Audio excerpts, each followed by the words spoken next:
Well, hi again, everybody. Welcome to another episode of 100 Yards of Football. You are watching the NFL preview show for Week 15, and to help you figure out what you need to say at the water cooler when you're at work, or with your buddies when you're on the phone, or when you're gaming with some of your friends, you're going to ask the advice of Joey Clinkscales and Brian LeBel, and it will be well received. Joey, obviously, the former general manager, he is a personnel director, scouting director. He's done everything from taking out the trash to making sure that the player signs that contract on the dotted line right there. Brian LeBel is our NFL and NCAA analyst, and the three of us are going to talk about Week 15, and it's going to start this week. There is a game that we are not going to talk about, the game Thursday between the Atlanta Falcons going to Tampa. Tampa's had some issues. They've got some players back from injuries, but they look tired, guys, at least in my opinion. Things aren't crisp. I know Baker's been hurt and he's not 100%. I give him credit for that, but that doesn't mean that Villa doesn't make tackles anymore.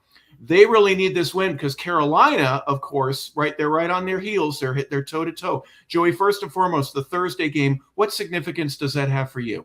It's big. Like you said, the Buccaneers need to win this game to stay up on Carolina. You know, Carolina's got a big game coming up as well, but it's December football. They're all big games, and the key to December football is being able to win the line of scrimmage, both offensively and defensively. And last week, Tampa didn't do that. They were out of sorts. They played really sporadic type football. Now, the weather played a factor, but it played a factor for both teams. Yeah. And you can't keep it, I'm going to go back a little bit. You can't keep a bad team like the Saints in the game and then expect to win at the end. And that's what happened. The Saints won, and it'll be the same this week. I'm not sure the Falcons have a ton to play for.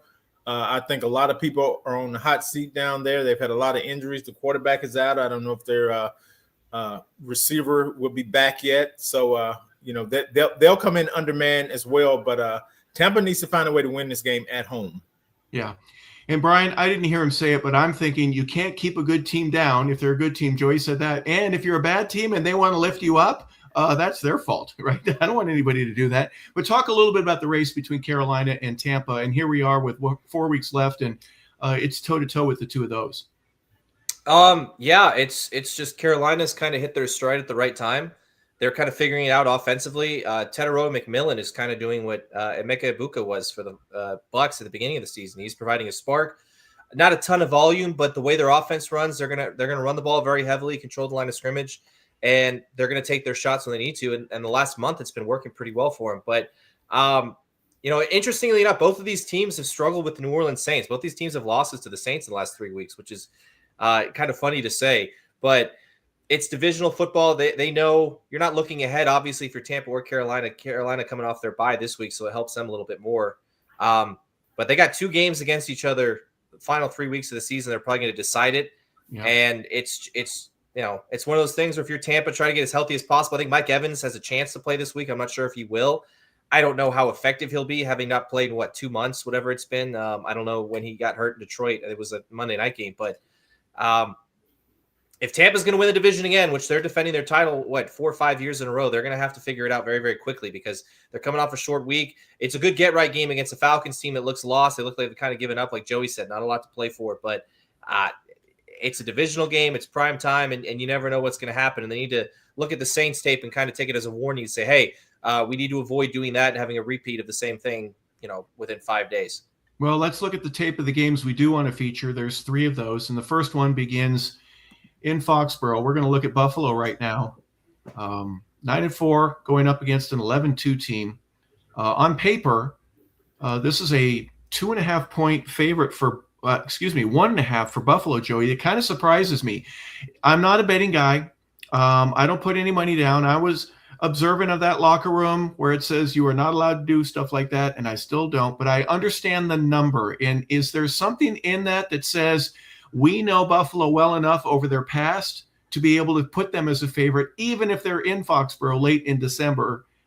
You explain that to me, Joey. You tell me what's going on here. Well, I think that number indicates that the bettors still don't have a lot of confidence in the Patriots right now. Okay. Because usually when you're at home, Joey, do you have confidence in the Patriots right now? I do now. I did. You could have asked me this 3 weeks ago. I would have said probably not. But you Make asked it me three and right a half now. point. Yeah. Okay. You asked me right now. I most certainly do. Yeah. I think they're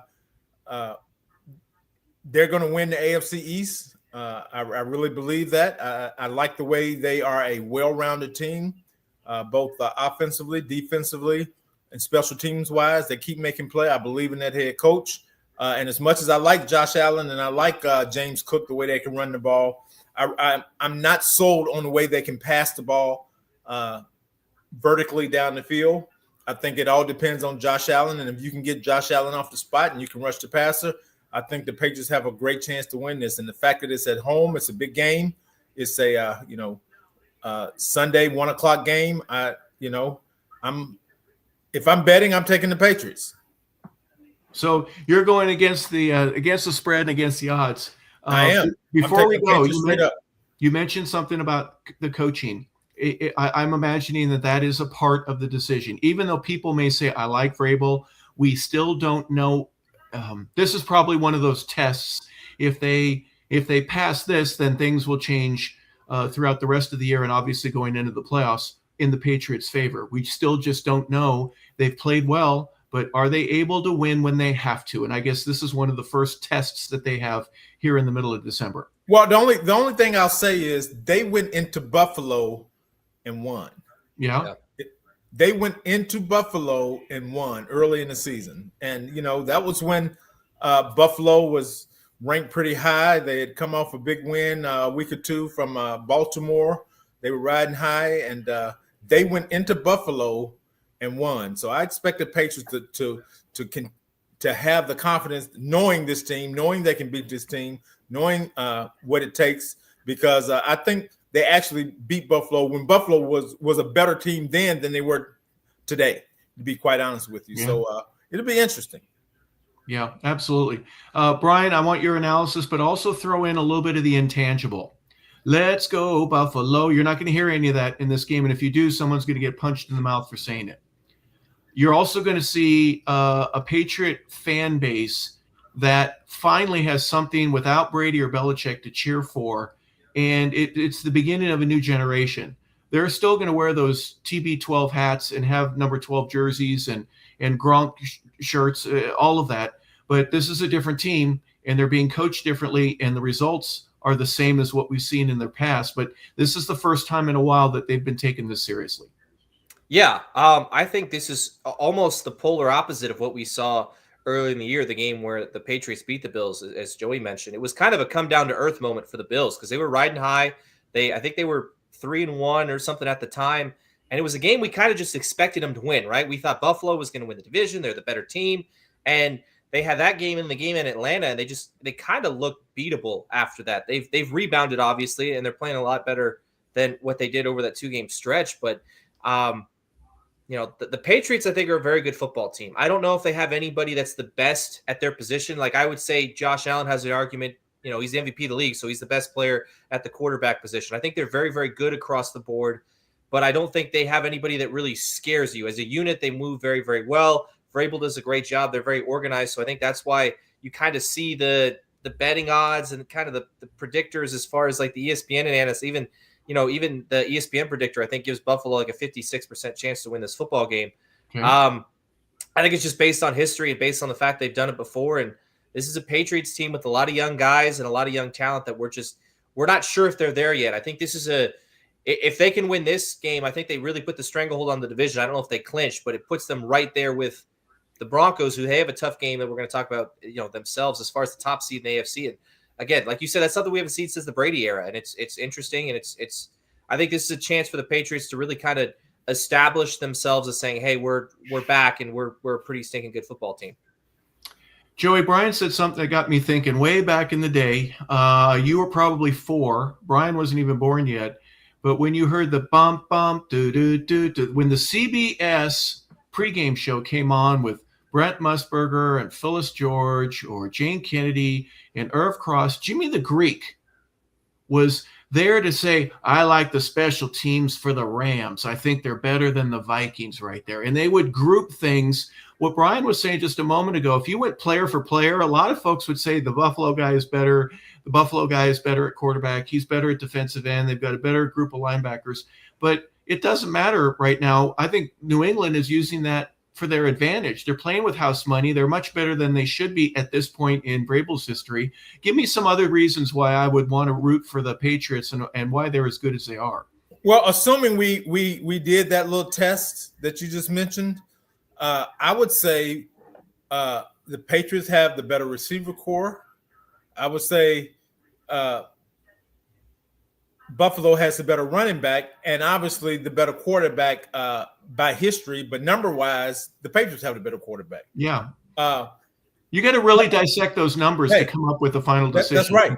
Harold Landry has 7.5 sacks, and Bosa leads the other team with 5.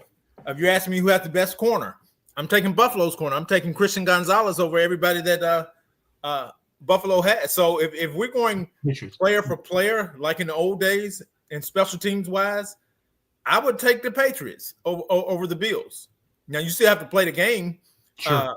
But from a talent perspective, I'm not sure the Bills have more talent than the Patriots. I mean, it's the Patriots signed, and I don't know if he'll play this week.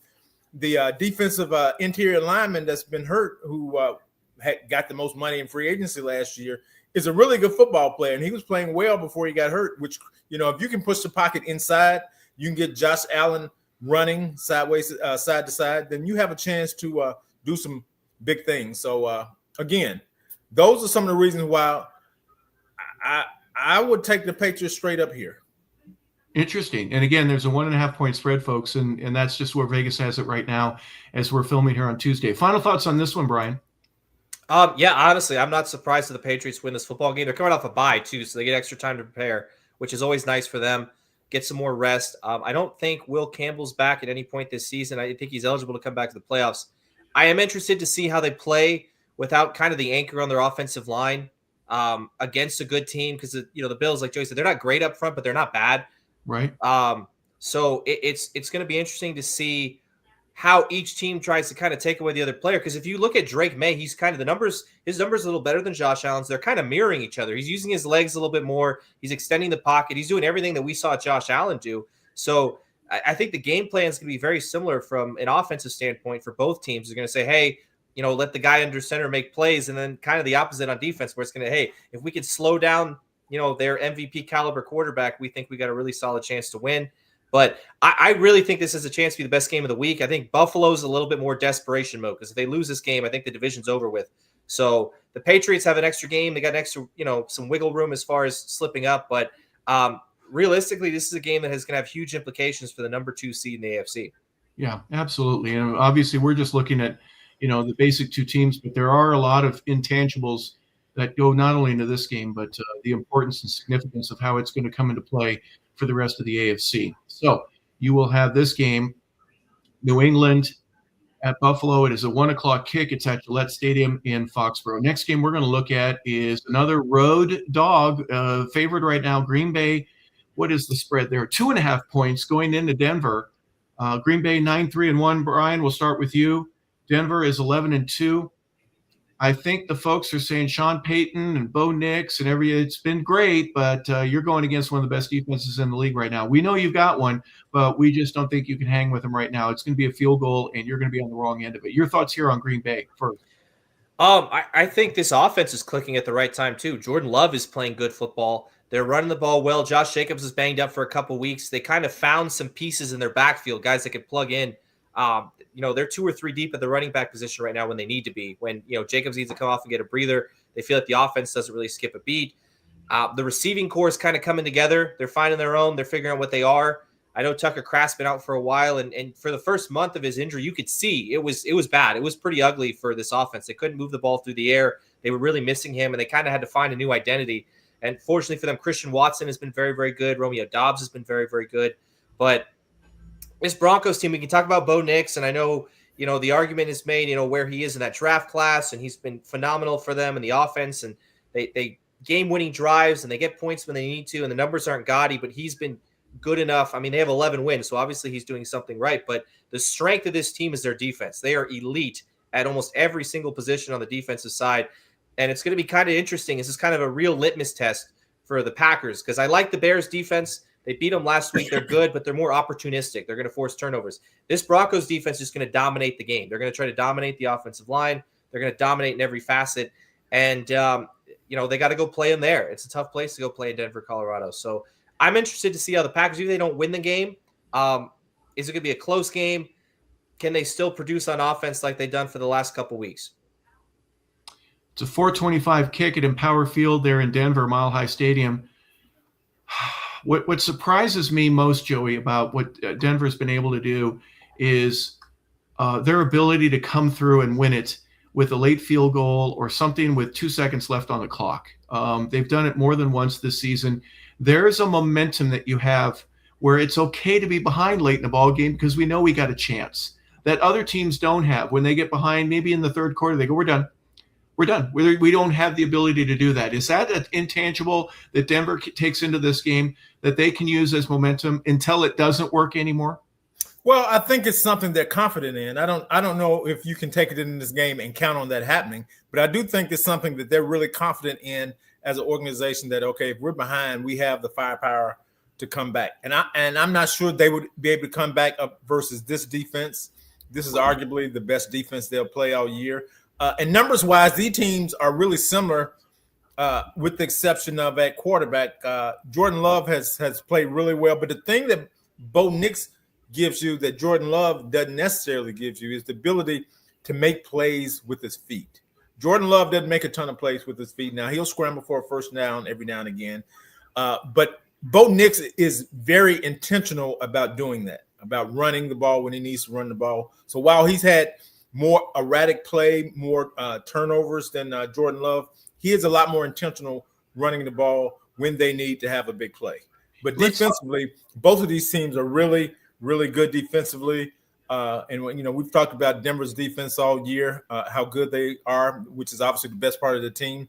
And for the most part, Green Bay's defense has been the best part of their team. Now the offense has caught up because Josh Jacobs is healthier now. They have the two receivers back along with the tight end.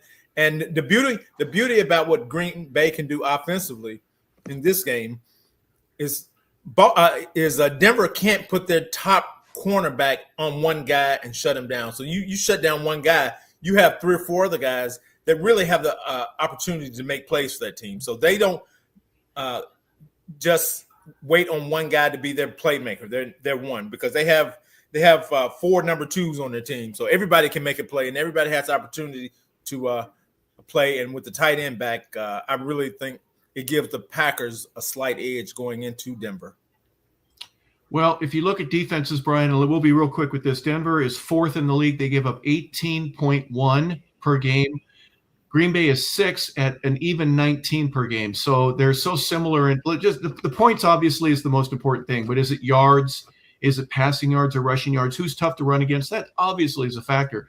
But they're going to be outdoors. It's going to be cool in Denver. I don't know if there's snow expected, but the weather is secondary to the conditioning of the players. That 5,280 feet, it makes a difference. I'm telling you, early on, the guys are going to be, they can't breathe. They can't breathe the same way. It's kind of tough. But is there anything else about Denver that excites you about this game? Even if they lose it, they've got a cushion right now. If the Chargers win, it'll only be a 1-game difference, but it's standing at 2 right now.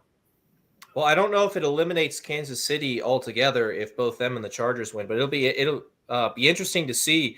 This is kind of uncharted territory for the Broncos. They haven't really been here in a while, right? The expectations are high now. Okay, you're 11-2, and you've beaten up on the Raiders, and you did beat the Chiefs, but they've even during the Chiefs dynasty run, the Broncos always played them tough. They would always play the Chiefs very, very tough. Even last year, I think Kansas City had to block a field goal to beat them at their place, and it's always a tough game. They always play these teams close, and now it's sort of we're winning those games as opposed to losing those games. We've kind of talked that about Kansas City, how they're kind of on the opposite end of where they were. And I think a lot of that's because teams like Denver are figuring it out. They've found out how to win, and this is one of the few times this year, though, where this is a big circle game. There's going to be a lot of eyes on this one. I know I'm going to be watching this game just to kind of see, even if they do lose, like you mentioned, how close is the game? How well do they play? Because Green Bay is a team on the opposite side where if Denver makes a deep playoff run, and fortunately for them, if they make a Super Bowl, Green Bay is a team they could see very easily in February. And it's just, it's a litmus test for both, not just a game they need to win for the division. They're a lot like the Patriots, and they have a couple games, so they don't have to win this one. It would be very nice to do so, but it's to find out what you are kind of at this stage. It's December football. Find out what you are. You're at home. You're in front of your crowd. I think they need to put the 5280s on the front of the helmet for this week so the Packers can really feel the altitude and they're reminded of it every single play. But I think this is a great Denver football team. I think they're a lot like the Patriots and how they're still kind of not their best and they're figuring it out. And they're young in a lot of these positions, but Green Bay's still got to win. This is kind of a must win for them. So there's going to be a lot of pressure. They're going to get the Packers' best game because Green Bay knows that, hey, if we lose this game, either Chicago or Detroit wins, and this whole division's a mess. So we got problems of our own, and we need to keep rolling just like the Broncos do. Yeah, that 5280 would be funny. It reminds me of a story. Todd Schmidt was a Polynesian player at Colorado State University. We weren't at 5200, but we were above 5000. And we played the University of Hawaii, and he knew a bunch of the Rainbow Warrior players. He'd get out there, tell all the offensive linemen, he goes, breathe deeply, my brother. Breathe deeply that mountain air. Breathe that mountain air. You cannot do it. You cannot. And it's just hilarious how you do stuff like that. But that's a part of what we do here. We just have a little bit of fun along with the game. This is, again, 9-3-1 Green Bay Packers. They'll be taking on the 11-2 Denver Broncos, and we hope this turns out to be as good a game as it possibly can be. Third and final game that we're going to look at, although we will talk about some others. This is going to be another good one. Detroit goes to Los Angeles. They take on the Rams. Detroit is a very good football team. They're number one in scoring, 30.3 per game, but they're 18th. They give up 23.4 per game versus the Rams. This is an interesting perspective. And Joey, I'm going to start with you. If I get my cursor to go over where it needs to be right now, the Rams are fourth in scoring at 29.2, but they're third in defense, 17.5 per game. That differentiation alone, if you're just looking at the numbers, is easy enough for me to go, okay, check mark Rams. This is going to be another game where they may give up a few points, but they can score them. But it's going to be a lot harder for Detroit to be able to score than what it has been in previous games. Well, just looking at the numbers, you're exactly right. You would pick the Rams easily. But watching how the Lions have played recently, and really for the most part, the defense hadn't played bad. They've had a lot of injuries that have affected the way they've played. But if they're getting guys back defensively, Shepard has done a really good job of putting those guys in the position to make plays defensively, and they've been able to do that for the most part. And offensively, Jared Goff has been efficient, and obviously you have Jamar Gibbs, who is their playmaker. He's probably one of the top 2 or 3 playmakers in the National Football League.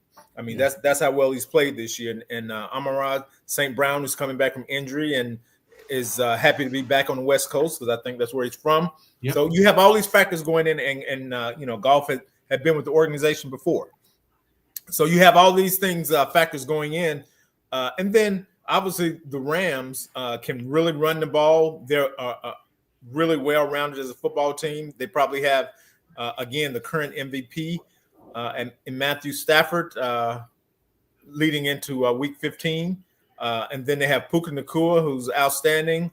They have the other Adams, who has been what does he have, like 13 touchdowns on the season. So they can actually rush the passer as well as anybody in the National Football League. I think we talked about that a little bit last night, how defensively, especially in the NFC Championship game last year versus the Eagles, it was a coming out party for the Rams defense, and that's carried through this year. So I would give the Rams an advantage, but by no means will this be a pushover. And I think the Lions have a lot to play for, obviously, in that division with Green Bay and Chicago, right there. They can see where they need to be, but getting there is a whole different question. Yeah, a lot of interesting things. Detroit lays an egg at home on Thanksgiving Day. They get a win here just a couple of nights ago against Detroit. They do well enough, but on again, off again. 8-5 versus 10-3, Brian. There are a lot of differentiations that you could look at, but what specifically is important for you when they play here at SoFi Stadium late in the afternoon? Well, the issue for Detroit this year is their 5 losses are the Packers twice, the Eagles, the Vikings, and then the Chiefs. And if you dissect that, it's just phenomenal defensive interior play. That's what they struggle with. And the Rams have exactly that. The Rams are going to play really well up front. They got a great front seven. The numbers don't jump out at you. They don't have the Aaron Donald guy, but they're still very, very good. They're well coached. And, Detroit's offense in these kinds of games where you're going up against kind of a daunting task up front, and the offensive line has struggled a little bit this year, and that's something they haven't really had for the past couple seasons. They've usually dominated on the offensive front, but it's getting started. They couldn't really get started all that well against the Packers. Same thing against the Chiefs. The Eagles, I think they only scored 9 points the whole game. So they're going to have to start fast. They're going to have to start quickly. I think it's maybe not necessarily running the ball, but get the ball to Jahmyr Gibbs in space, maybe take a deep shot to Jameson Williams just to open up the field. You know what I mean? Just to maybe get the Rams off of, their game plan and say, okay, we're going to change things up. I think Dan Campbell knows this. I think with him being, the master of play calling duties as he is now, but it's just, I don't think the Lions are a bad football team, but the way they play against solid defenses does concern me, and I think that the Rams obviously fit the billing. If you watch them defensively, they are a very good unit. They play very, very well together. And then on the other side, if you're the Rams, just keep playing like you've been playing. Just Matthew Stafford, be efficient. Don't have to do too much. Last week, the running game got going in a massive way, and if they can kind of repeat that performance in any capacity, it's going to be a really long day for the Lions front seven. And Detroit as a whole. Rams won 6 in a row until they lose to Carolina 2 weeks ago. They beat the Cardinals pretty handily last week. And Joey, they've got the Lions, at the Seahawks, Falcons, and Cardinals. Just with those 4 alone, 2-2, or are we looking at 3-1, or maybe even 4-0? Well, I think they could go 4-0, but 3-1 would be the worst. I would think that the Rams would finish. And the key for the Rams this week is staying focused, is being where your feet are. And what I mean by that is not looking ahead to next week when you have to go to Seattle and play that game. You can't win next week's game this week. So They have to focus on the Lions, which is will be a tall task for them. But obviously they can pull that out and then worry about the Seahawks next week. Defenses are playing better. Brian, Stafford has 3,300 yards right now with 4 games remaining. Let's just assume he has an average 250, whatever. He's still throwing at 4,500, somewhere in that range. He's one of the few guys that he, along with Drew Brees, that could hit 5,000 almost year after year so consistently. Patrick has touched it. There's some others that are great. Don't get me wrong, but Matthew seems to do it year after year. He's got 35 touchdowns right now. If there's just one simple thing that he does, is it leadership? Is it just arm strength? Is it decision-making? What makes him stand out to where, as Joey just mentioned, we're looking at a possible MVP again with this young man? I think it's all of it. I think it's the fine wine analogy, right? He's gotten better with age, which is hard to process because back when he was with these Detroit Lions, I mean, he was playing hero ball every Sunday. He's playing banged up. He's getting hit a lot, and he's, engineering these drives, and he's putting up these gaudy numbers, but on the other side, they're one of the worst defenses in the league. So he's having to do it just to keep his team in it. But we talked about earlier in the year, him and McVay they're on the same page. It's like they're sharing one single brain, right? They know exactly what they want to do. They have the same ideas. They're noticing the same things after each and every play. I think the only issue Stafford has is he's looking over like, hey, hurry up and get the play in, right? Because you're going over their play sheets, how long the plays are. But I think you could argue, even with the Super Bowl roster, this is maybe the best team that the Rams have had under McVay, top to bottom. I think they're very, very good. They got a perfect infusion of veterans and young talent and guys that just do their job, right? Like Puka Nacua is the 20-20 guy, and then once you get in the red zone, Devontae Adams, that's where he's doing most of his work, and he's been surgically efficient. The run game wasn't great earlier in the year, but it's coming along. They kind of found their two-headed monster. There's a lot to be happy about if you're the LA Rams. I think right now the idea is we want to win this week and we want to win going forward, but obviously they have much bigger ambitions and much bigger views on the season than, just this game against Detroit, which I think they should be favored and I think they should win. Joey, and I'll give you the final word on this. It's very interesting. Jared Goff went to a Super Bowl. They lost to the Patriots. with the Rams organization. And a couple years later, the Rams bought it, if you ask me. They traded Goff for Stafford, big contract to Aaron Donald. They bring in Von Miller. This team hasn't really had to win in that manner. They're more draft picks, more go with guys that have been here for a while. Tell me I'm wrong if I am, but just last word with you on this one. Well, I think the Rams, McVay knew exactly what he wanted to do when he traded Goff. He thought Goff could only take them so far. He didn't think that they could take him over the hump. And he knew in a veteran like Stafford, who's got, he'll be able to throw when he's 60 years old. He's got that kind of arm talent. There are a few quarterbacks in this league that come through, like the Vinny Testaverdes and a lot of other people that they come off the couch now and throw a ball 80 yards. That's just who they are. That's just the DNA. Stafford is one of those guys. Jeff George used to be one of those guys that, it doesn't matter. He can throw the ball. But that being said, this guy has a really high IQ, really smart, and he's always taking care of the ball for the most part. So it was just a great fit for what McVay wanted to do because he's learned the offense as well as McVay knows it. And it's just been the perfect fit for that coach and that quarterback. And when those two guys are in sync, the rest of the things just fall in. Yeah, you're very right. I mean, you mentioned Testaverde, you mentioned some of the others. You mentioned Jeff George, not the same leader. No. Not the same person. No. That can take but if you work him out tomorrow, you'd be impressed with the workout. But there's no doubt about that. I'm not questioning that, but who's the guy that the offensive line is going to block? That they'll risk holding rather than let anybody touch my quarterback. There's a mutual admiration that goes around in the locker room, and I think Matthew demands that in a way that he not only gets your respect, but he's earned it, and there's a difference between that. In my opinion. Hey guys, before we go, a couple of games. Brian, you mentioned the Chargers and Kansas City. They're playing right now. Elimination game for Kansas City. Las Vegas and Philly. I put this one down because if Philly struggles and they don't do well here, they've got a pretty solid lead in the division. But if Dallas wins, I'm not saying they're going to lose the division, but there's something seriously going wrong in Philadelphia. Indianapolis and Seattle, which Indy team is going to show up, I'm not sure. And Miami and Pittsburgh. Miami is starting to believe in themselves. Joey, if you don't mind, pick one of those games or another one that you think might be of interest for the fans watching to go into Week 15. And again, at the water cooler, go, I learned a little bit about what's going on this week from listening to those knuckleheads. That's so easy right there. It's the Colts game. Everybody wants to see if a 45-year-old quarterback, a 44-year-old grandfather can come in off the couch and play if he has to. So I think everybody would be interested to see if the Colts can go into Seattle and make it somewhat of a game. I'm not sure. I'm not sure this game is going to be closer than 20 or 21 points. To be quite honest with you, but hey, stranger things have happened, so we'll see. Hey, George Foreman was about 44 when he took on Holyfield, and he was standing at the very end of that match. So who knows? That's right. Stranger things have happened. Brian, you had a mention earlier before we went on the air about he's only a year or two away from being nominated for the Hall of Fame. Does that recount? And do you have to recalculate it if he ends up getting some playing time? I don't know. I don't know how if he goes out there, play one, and they run play action, and he gets smacked, and then he steps off the field. I don't know if they have to, maybe you get a special exception or something and say, hey, listen, we'll give him credit for trying. But,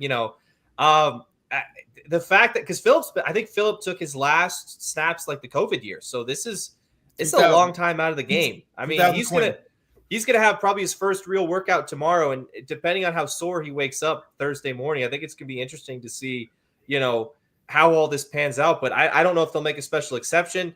Maybe he comes back and they win a Super Bowl, and it's just it's the fairy tale ending, and they say, we'll put you in the Hall of Fame next year. We don't really care, but it's been a wild ride for Colts fans. The expectations at the beginning of the year were very, very low, right? I mean, I think a lot of people picked Houston and maybe Jacksonville to kind of step up in the division. They go on that wild winning streak, and then they start losing, and Daniel Jones and all this. It's been a roller coaster year for the Colts, and like Joey said, I don't think it'll be a particularly close game, but they could. Maybe they pull it out. Stranger things have happened. Who knows? Well, Philip Rivers was not known for his escaping the pocket capabilities, so I'm going to be interested to see how this turns out. If he does get a chance to play and he plays well, God bless him. I love it. But I'm also reminded of Fred G. Sanford, my arthritis. I'm coming to join you, Elizabeth. I hope you didn't have to say anything like that. That was very interesting how this all panned out here in the last couple of days. But week 15 in the National Football League, ladies and gentlemen, it is just around the corner. And hopefully you've had a chance to learn a few things about your ability to be able to access some information that you can use and take it to the water cooler, your business, your best buddies, your gamers, whatever it is, and use that to your advantage. So we appreciate you being a part of the show. For Joey Clinkscales, for Brian LeBel, I'm Harper LeBel saying thank you for tuning in. You've been watching 100 Yards of Football, and this has been the NFL Preview Show for week